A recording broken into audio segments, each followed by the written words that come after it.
Good morning. My name is Emma, and I will be your conference operator today. At this time, I would like to welcome everyone to the Uber First Quarter 2022 Earnings Conference Call. All lines have been placed on mute to prevent any background noise. After the speaker's remarks, there will be a question-and-answer session. If you would like to ask a question during this time, simply press star followed by the number 1 on your telephone keypad. If you would like to withdraw your question, again, press the star 1. Thank you. Mr. Balaji Krishnamurthy, Head of Investor Relations, you may begin your conference. Thanks, Emma. Thank you for joining us today, and welcome to Uber's First Quarter 2022 Earnings Presentation. On the call today, we have Uber CEO Dara Khosrowshahi and CFO Nelson Chai. During today's call, we will present both GAAP and non-GAAP financial measures. Additional disclosures regarding these non-GAAP measures, including a reconciliation of GAAP to non-GAAP measures, are included in the press release, supplemental slides, and our filings with the SEC, each of which is posted to investor.uber.com. As a reminder, these numbers are unaudited and may be subject to change. Certain statements in this presentation and on this call are forward-looking statements. Such statements can be identified by terms such as believe, expect, intend, and may. You should not place undue reliance on forward-looking statements. Actual results may differ materially from these forward-looking statements, and we do not undertake any obligation to update any forward-looking statements we make today, except as required by law. For more information about factors that may cause actual results to differ materially from forward-looking statements, please refer to the press release we issued today, as well as the risks and uncertainties described in our most recent annual report on Form 10-K for the year ended December 31, 2021, and in other filings made with the SEC when available. We published a quarterly earnings press release, prepared remarks, and supplemental slides to our investor relations website about an hour ago, and we ask you to review those documents if you haven't already. We will open the call to questions following brief opening remarks from Dara. With that, let me hand it over to Dara. Thanks, Balaji. We delivered a very strong quarter across the board, with record results on the top and bottom line. After 2 years of persistent and sometimes unpredictable impacts across our business, our Q1 results resoundingly affirm that we're on a strong path emerging out of the pandemic. Our focus on profitable growth, product innovation, and operational excellence over the last 2 years has set us apart from the pack. Our mobility team is demonstrating phenomenal execution, growing both demand and supply faster than competitors, and rapidly innovating to roll out new creative offerings, all while delivering record margins despite the macro turbulence that we all see. Delivery is continuing to surprise us positively as demand has remained resilient in a reopening world, and we expect top-line growth and profitability to expand through 2022. Finally, Freight reached its first profitable quarter as well. We're keenly aware that the market is placing a high value on companies generating and expanding profits as interest rates rise. We're leading the industry in this respect. Our focus over the past 2 years on profitable growth has resulted in the strong top and bottom lines that we delivered in Q1. We're confident that our leadership position, our global scale, and our innovation and platform advantages will allow us to deliver significant profitability and durable growth as investors rightly expect from globally scaled technology platforms. We're committed to taking all necessary actions to continue to deliver industry-leading margins and free cash flow generation, along with a disciplined capital allocation strategy. We've never been more optimistic about our prospects, and we're determined to execute as a team to bring that optimism to fruition. With that, let's go to questions.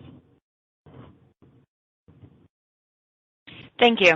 At this time, I would like to remind everyone, in order to ask a question, press star, then the number 1 on your telephone keypad. We ask today that you limit yourself to 1 question and 1 follow-up. Your first question today comes from the line of Brian Nowak with Morgan Stanley. Your line is now open. Great. Thanks for taking my questions. I have 2. The first one, sort of on users and on drivers. I was wondering, Dara, in the past you've shared stats about some of your cross-platform adoption, 17% of users in the past, et cetera. Any updates on what you're seeing on cross-platform adoption for your users and drivers, and just some of the benefits of your multi-product offering integration you're seeing from that is the first one. Then the second one, just a comment about the expected acceleration in delivery in the back half. anything you call out there on what you're seeing on user growth, cohort, or anything sort of gives you confidence in the ability to continue to accelerate the delivery business through a potentially weaker consumer? Thanks. Yeah, definitely. As far as our cross-platform usage, it remains strong and consistent really with what we went through with you at Investor Day.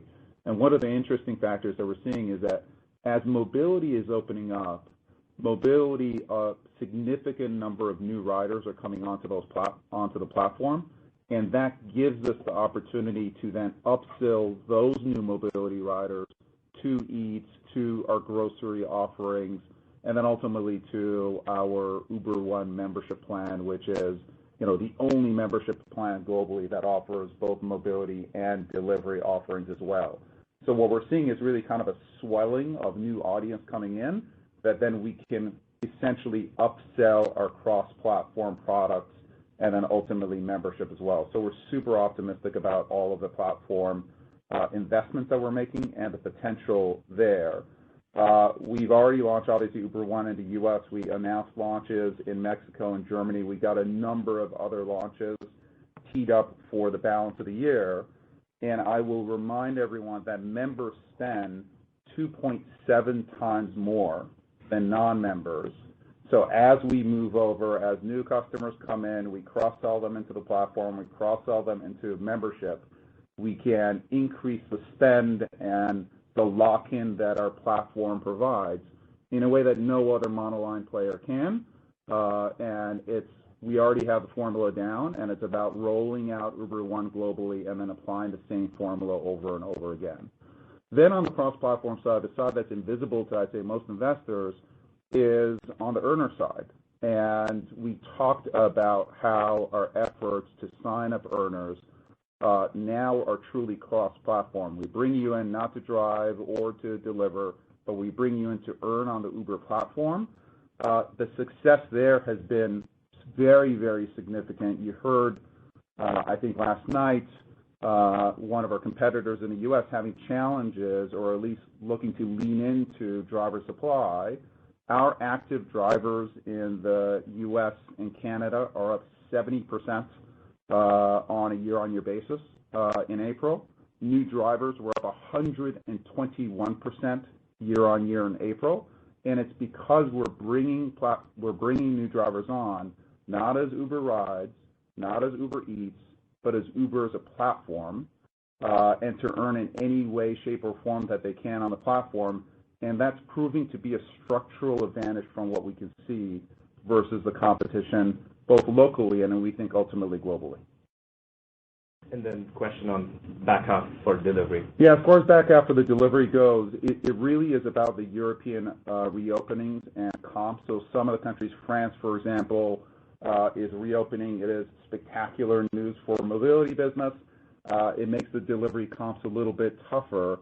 So I think you'll see Q2 growth rates similar to Q1, and then we expect Q3 and Q4 to accelerate. And I think you've also seen for us as a team, we've delivered on what we say we're going to do. So we're pretty confident of acceleration in the second half. The other factor that's going to affect the second half is that with new verticals, actually very recently, along with the Albertsons deal, we are now launching the native stack of corner shop, essentially grocery, on the Uber Eats platform. It's very, very early, but we see substantial improvements in customer experience, and we see substantial improvements in terms of conversion on the Uber Eats native stack. So we think that the U.S. growth rate that is already pretty high is going to significantly accelerate in the second half of the year, which again gives us confidence as to delivery growth rates in the second half of the year. Great. Thanks, Dara. Sure. Next question. Your next question comes from the line of Doug Anmuth with J.P. Morgan. Your line is now open. Thanks for taking the questions. I just wanted to ask two on the mobility product side, Dara. Just if you could talk a little bit about the efforts so far with upfront fare and destination info and some of the key benefits and the rollout timing there. And then also about around UberX Share, how that's reimagined and the key points of differentiation. Thanks. Yeah, absolutely. As far as upfront destination, one of the most significant complaints that we get from our earners and our drivers is that they don't know where the upfront destination is. And if you go back to the origins of this business and how pricing was built, pricing originally was based on time and distance, and that comes from, let's say, the taxi days.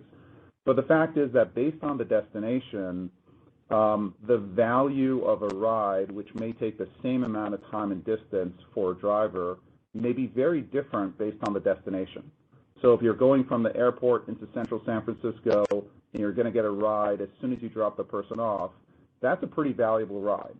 If you carry a passenger same time and distance into, the outskirts of the neighborhood and then have to drive back empty for, let's say, 30 or 40 minutes, that's not a ride that's particularly valuable to an earner.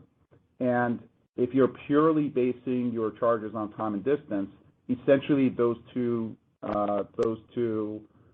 rides are priced equally.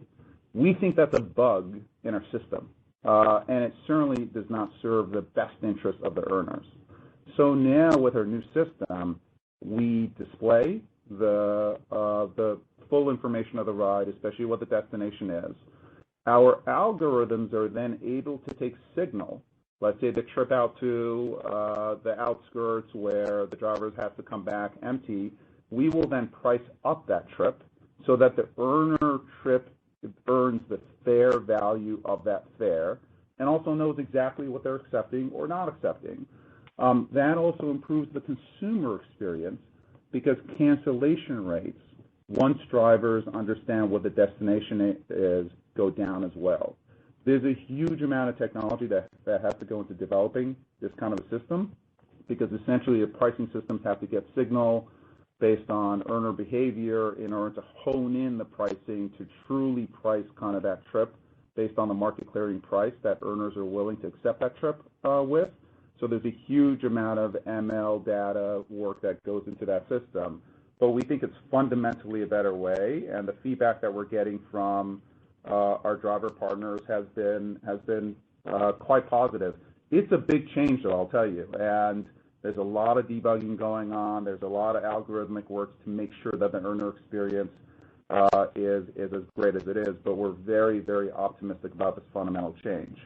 Last thing I'll say about this is one of those invisible or not so invisible benefits of the platform. This is actually how delivery has been pricing their trips for some period of time. Delivery companies show upfront where you pick something up. They show an upfront fare. It's exactly like introducing upfront fare to Uber riders. And our being a multi-platform, multi-product business allows us to take learnings from one side of our business, apply it to the other, and instead of kind of starting from scratch, we've already, we're adolescents now,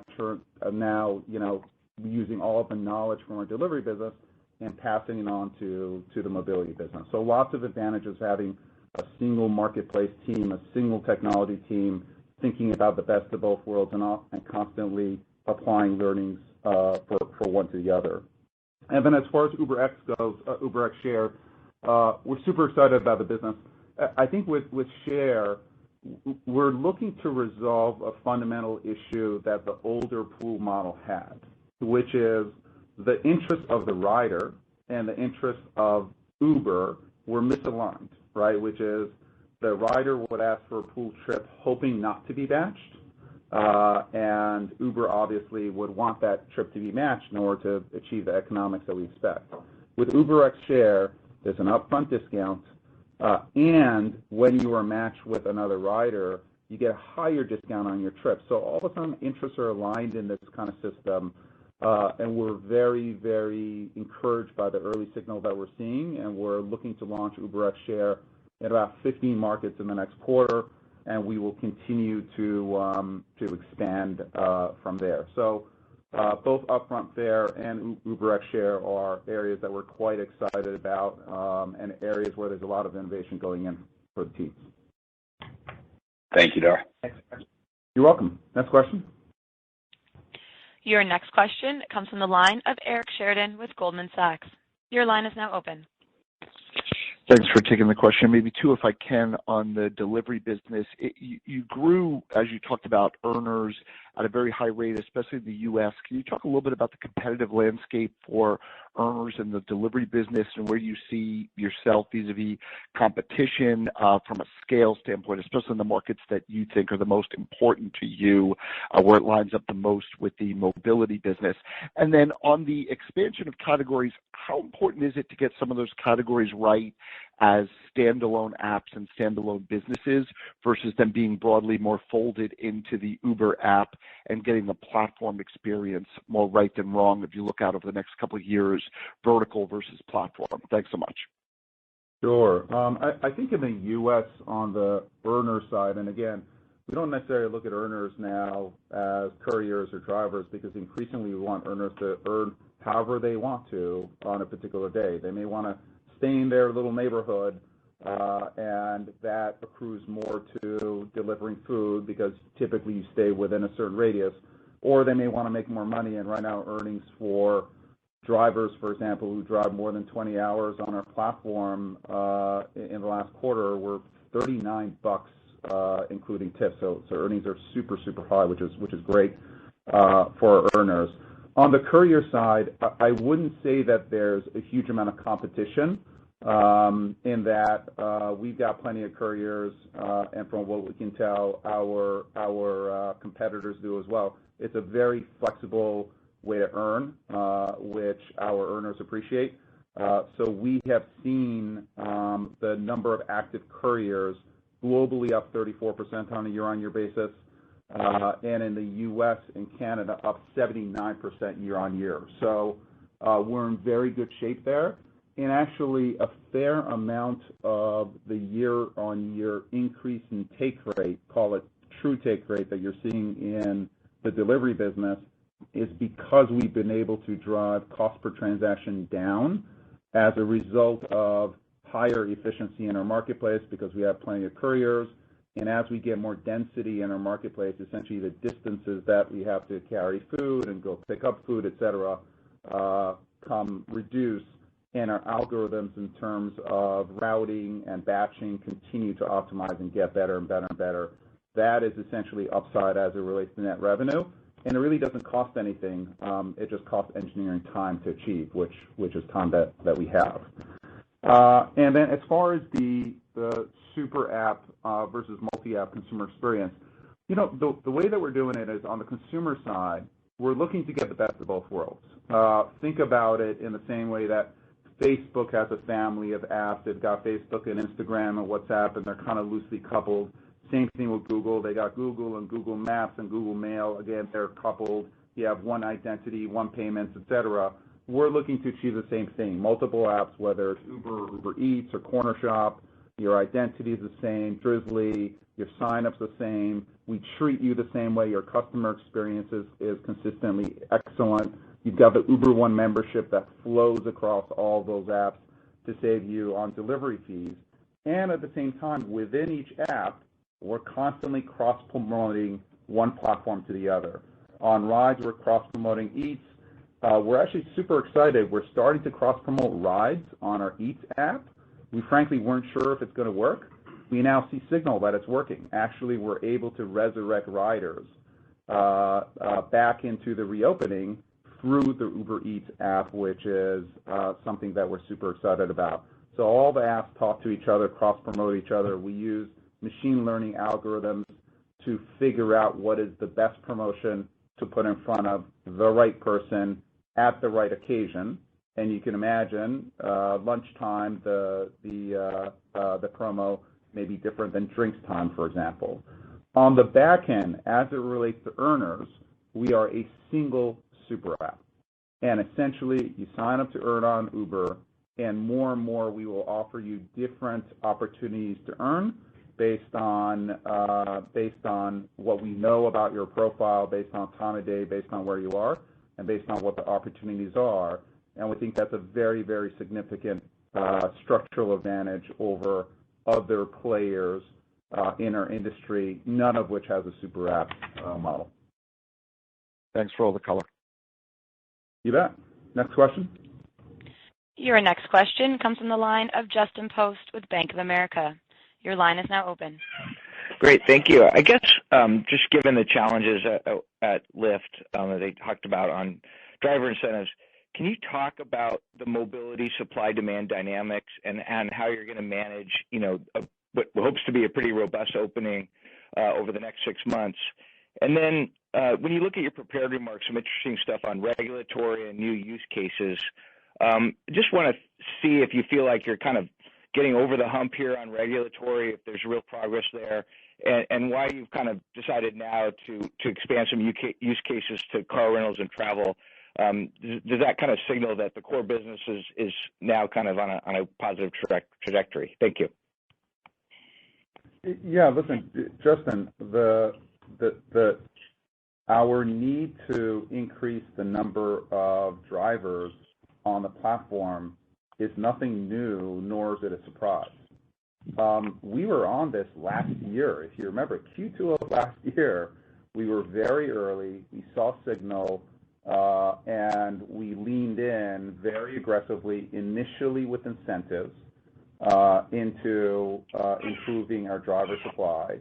And then we followed up the investment in incentives with tons and tons of innovation in terms of product, in terms of improving the driver sign-up flow, in terms of welcoming drivers to the Uber family and then giving them opportunities, delivery opportunities, or rides opportunities.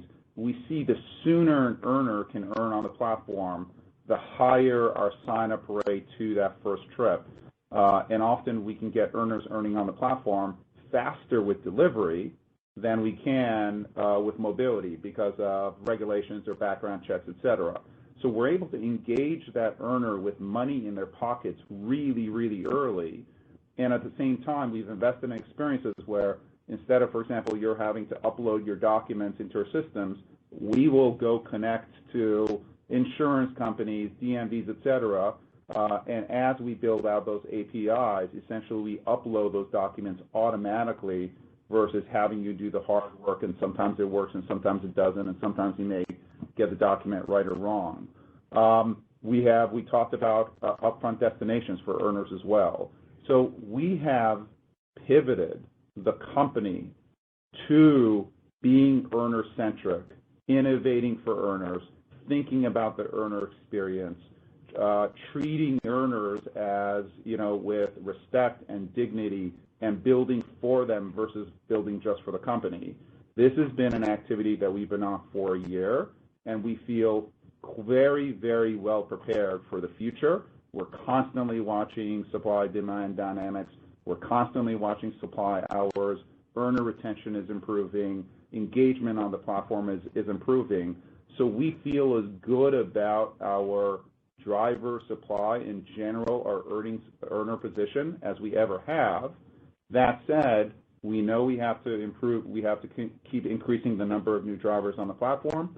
We're focused on resurrecting a number of drivers as well, and we're focusing on increasing engagement on the platform because earnings levels are so high. So there's a lot of work to do ahead of us, but this is a machine that's rolling. Like this, the earner team at all levels, at the operational level, at the technical level, at the engineering level with ML algorithm optimizing, for example, driver incentives, all of it is rolling, and we know all of it has to work well in order for us to hit our really aggressive targets in the balance of the year. And then as far as the regulatory process and new use cases, I'd say the new use cases are us playing offense. We have seen the cross-platform initiatives throwing from one essential service to the other, from Eats to rides, from Eats to groceries, et cetera. We know how to cross-promote use cases. There's a huge amount of trust and frequency and comfort with our products. We have your identity. We understand where you are. We have your payment details, et cetera. So our adding new use cases such as car rental or travel bookings or adding new supply areas like taxi, they're just natural growth areas for us. And because we've already acquired the customer, because we already have built trust with that customer, we're essentially able to continue to increase engagement with our customer the more engaged our customers are, the more we retain those customers, and we're able to monetize those MAPCs as a result. So it's kind of a win-win-win on that front. Great. Thank you. Next question. Your next question comes from the line of Mark Mahaney with Evercore. Your line is now open.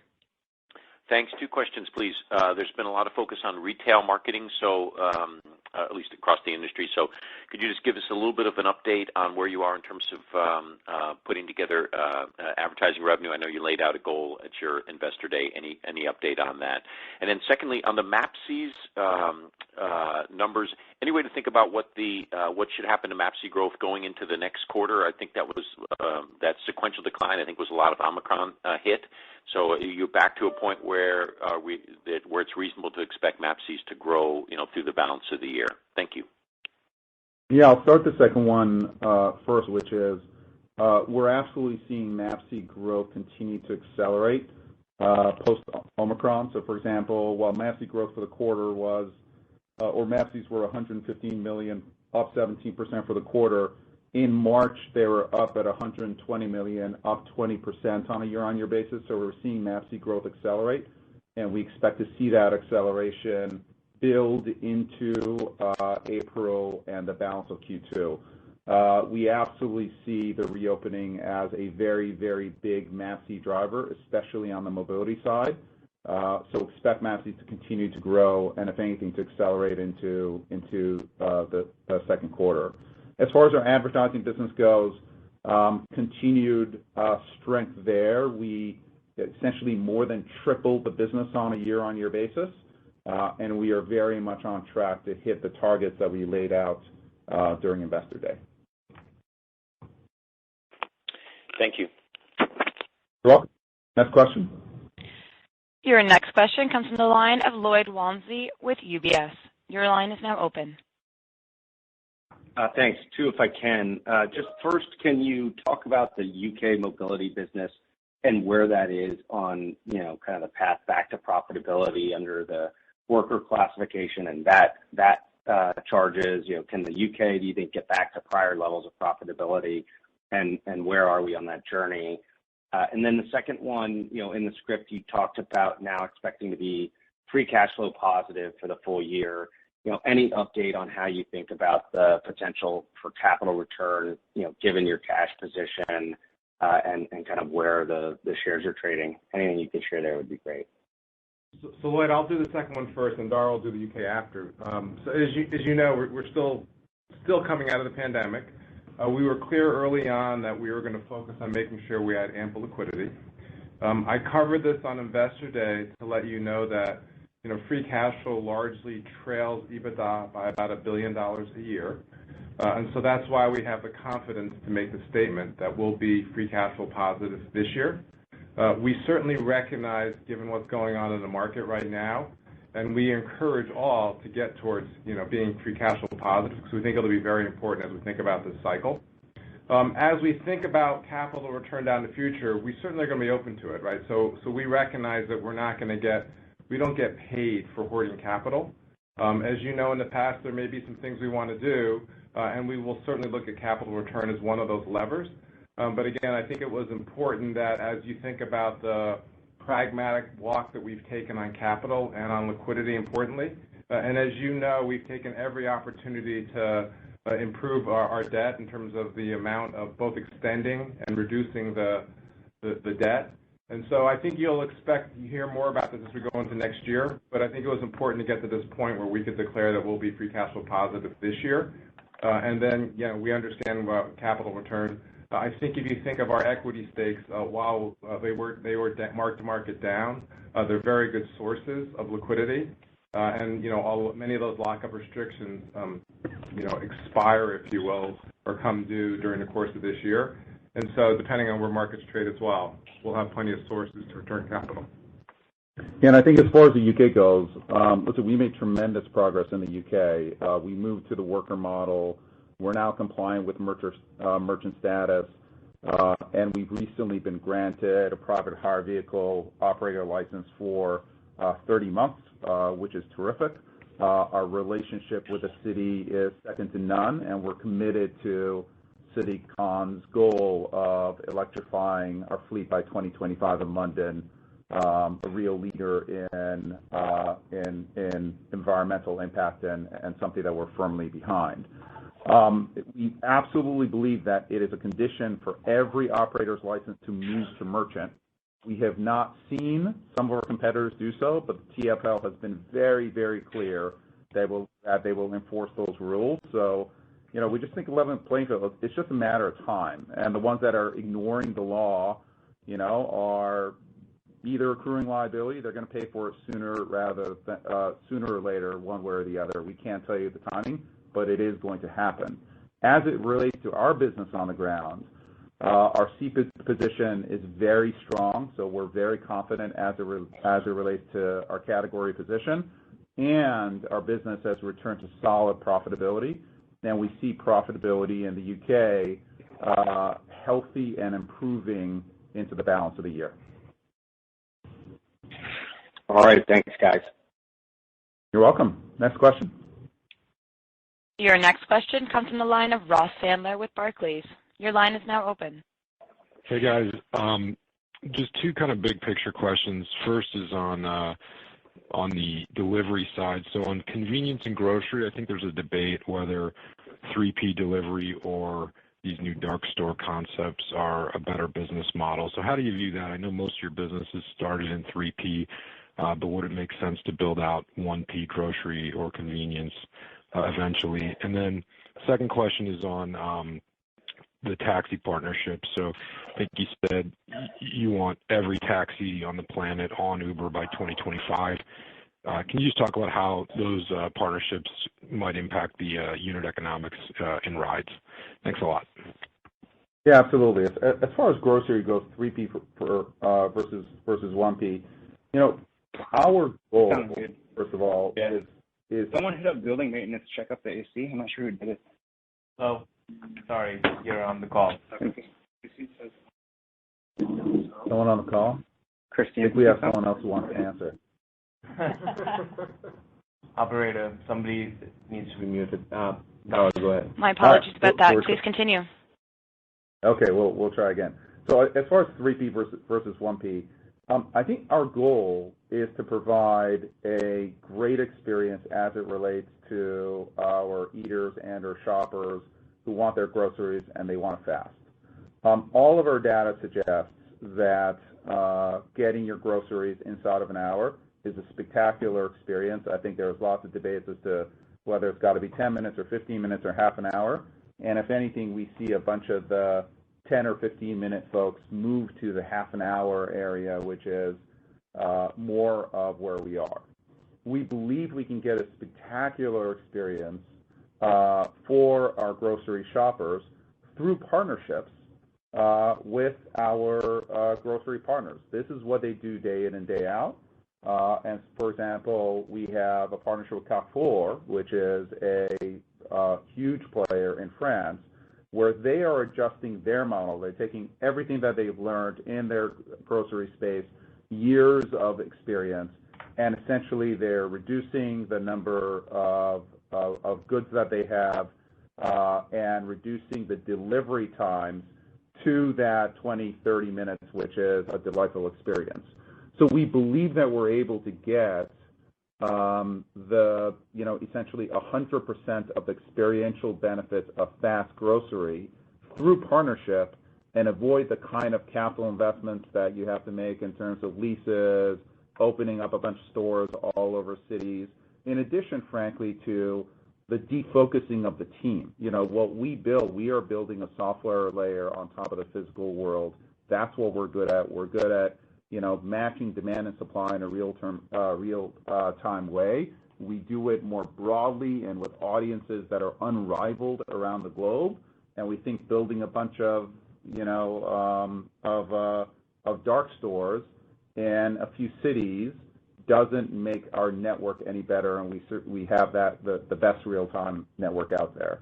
So everything that we've seen right now, we're essentially partnering up on 1P, and all the signal that we see is positive. We are, in a very limited way, running some tests in a few countries, in Taiwan and Japan, just to make sure we understand the counterfactual, because we want to be intellectually curious. At this point, we think the partnership way is the route to go. If we ever have to switch, we have the audience. We've got millions of members, so we think it's much easier to go vertical if we ever need to. But right now, we don't see any signal that we should be going vertical, especially as it relates to the defocusing of the team. In terms of taxi, this one for us is, we think, a no-brainer, which is, we've talked at the beginning of this call, and a lot of folks have talked about, how bringing driver supply on in the U.S. and globally is an incredibly important initiative. We have about 4.5 million total Uber earners all around the world. There are 4 million taxis globally. 4 million taxis versus 4.5 million total Uber earners that we have. These taxis typically are underutilized relative to our earners. We think that the technology that serves these taxis can be better, and we're to help and partner with them as it relates to technology.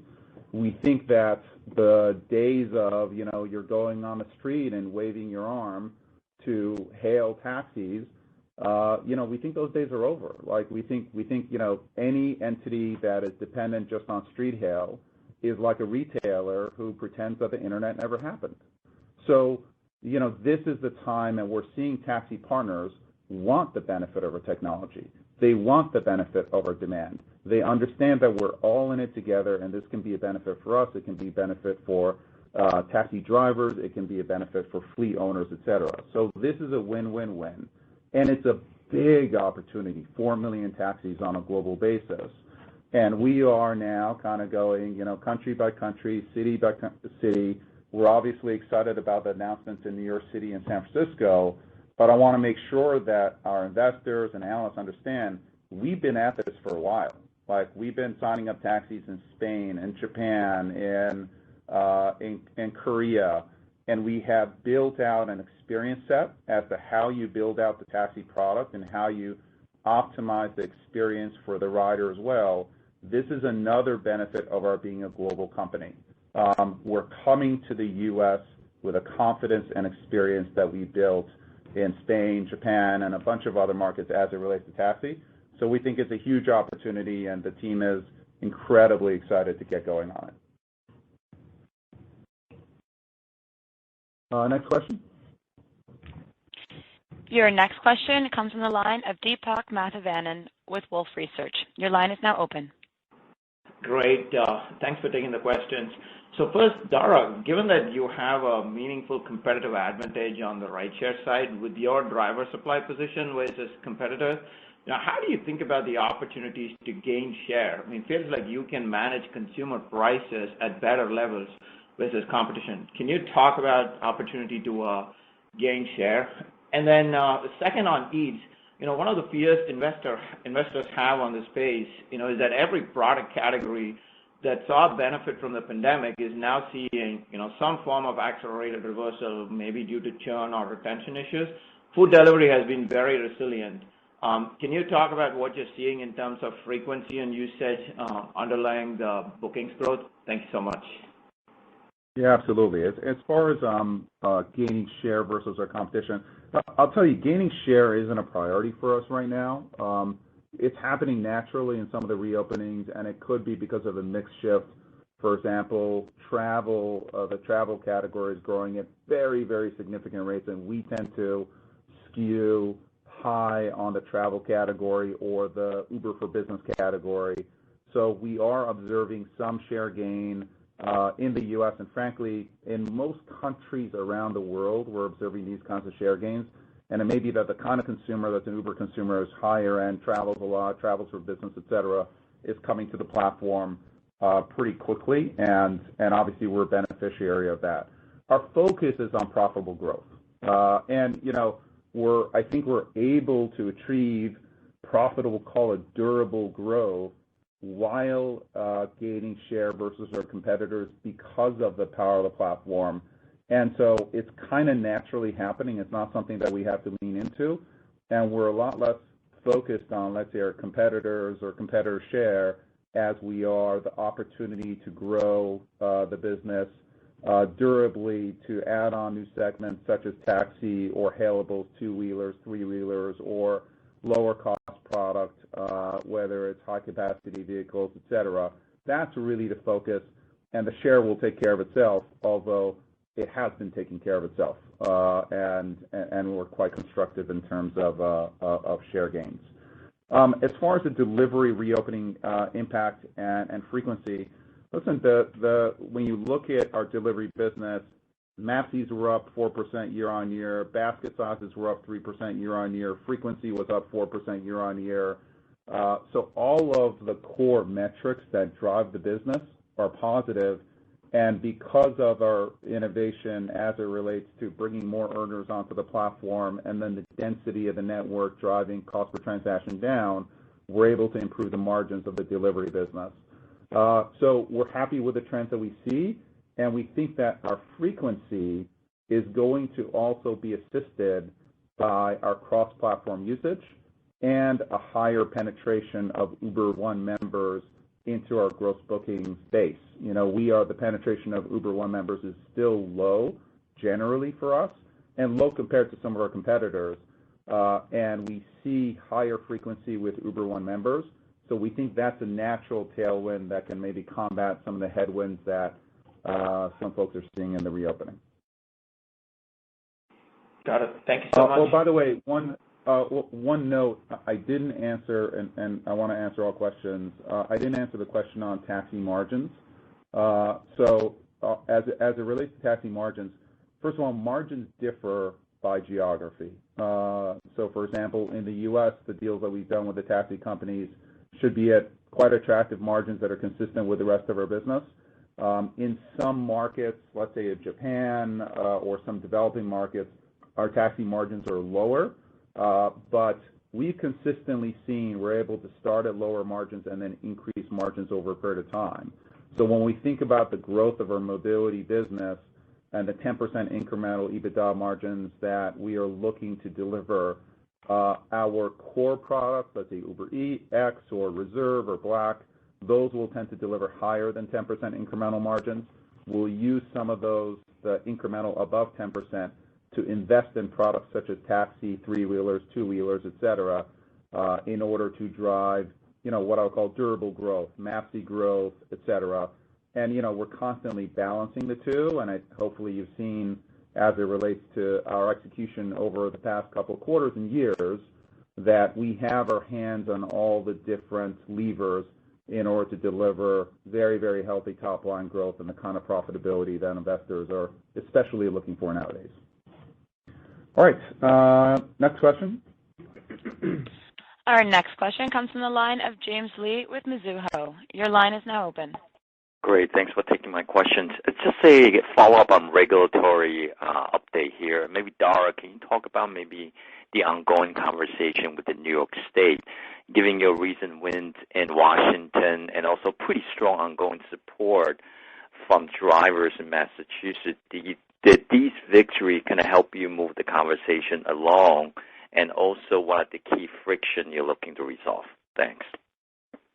Hi, James, and thanks for the question. The most important factor that is helping these conversations move forward is that drivers want to be independent contractors. Drivers prize flexibility above anything. That's the reason why they earn on our platform. I think everybody knows in the U.S., if you want a job, you can have a job. If you want a full-time job, it's not a problem getting a job, but our opportunity, flexible work opportunities and healthy work opportunities is unique. You can work for us, you can work for competitors, you can work when you want, you can work where you want, et cetera.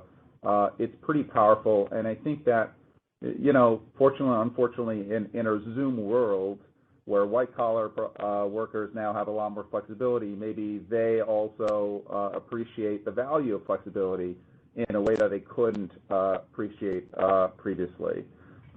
So as it relates to New York or any other state, the good news is regulators are more and more aware of what drivers want, and drivers overwhelmingly want flexibility, and they want other protections and benefits, whether it's minimum earnings or other benefits which may change state to state to state.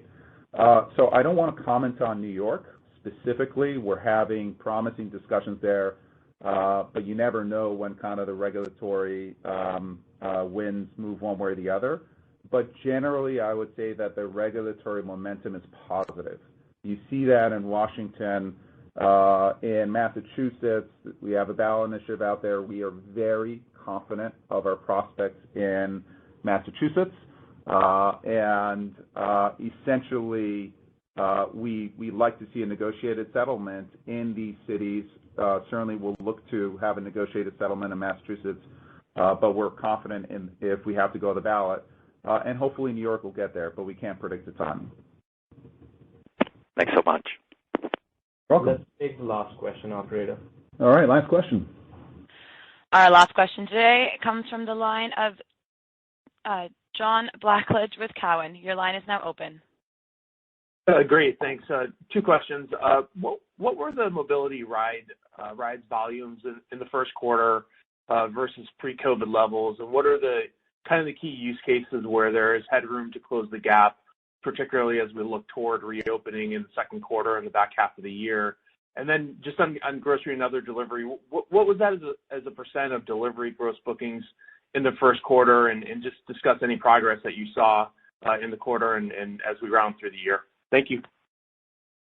So our rides business is actually fully recovered versus where we were in pre-pandemic levels. And in fact, even on a trip basis, we're more than 95% recovered globally. We still have some room in the U.S. We're still in the high 70s in terms of recovery there, but we've really seen all use cases come back, including airport travel, pretty much in line with pre-pandemic levels. So we're seeing a very, very strong reopening on the mobility side. And on the delivery side? As far as delivery goes, new verticals ARRs were continue to be higher than $4 billion, and we're seeing very, very strong growth there. We're also integrating the new verticals experience in a native way on Uber Eats, and we're seeing really, really promising early signal there. And when you look at, as of March, less than 10% of users who completed a delivery trip on Uber in the last month ordered new verticals, so there's huge opportunity there. That number is up 400 basis points year on year, but we think that the potential of essentially upselling new verticals opportunities to our eaters is very, very young, and there's a ton of upside left there. Thank you. All right, great. We can wrap up there.